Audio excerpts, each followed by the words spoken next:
नमस्कार मित्रांनो, महाराष्ट्राचे लाडके विनोदी अभिनेते म्हणून अशोक सराफ यांना ओळखले जाते। आता या अभिनेत्याबाबत खूपच वाईट बातमी समोर आली आहे, कारण यांच्या कारचा भीषण अपघात झाला आहे। तर चला जाणून घेऊया काय आहे सविस्तर माहिती। अशोक सराफ हे कॉमेडीचा बादशाह आहेत। यांनी त्यांच्या अभिनयाने एक काळ अजरामर केला होता। आजही त्यांचे जुने चाहते चित्रपट आवर्जून पाहतात। अशोक मामा हे 3 दिवस रात्र दिवस शूट करत होते। ते एका हिंदी चित्रपटाचे शूटिंग करत असताना कोल्हापूरला जात होते। त्यांच्या दुसऱ्या सिनेमाचं शूटिंग चालू झाले नंतर ते कारने कोल्हापूरला जात असताना पुण्याजवळ अपघात झाला आहे। त्या अपघातात गाडीचा चक्काचूर झाला होता, परंतु अशोक मामाच्या अंगातून एकही थेंब आलेला नाही।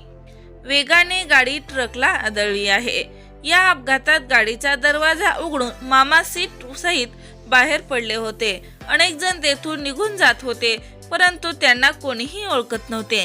तेव्हा एका बंगाली माणसाने उचलून एसटी मध्ये बसवले होते।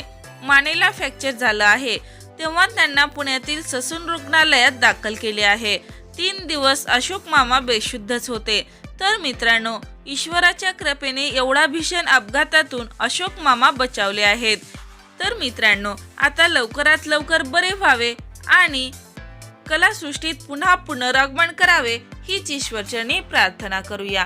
अशा चालू घडामोडी जाणून घेण्यासाठी चॅनलवर नवीन असाल तर लाईक करा, सबस्क्राईब करा, शेअर करा। तोपर्यंत धन्यवाद।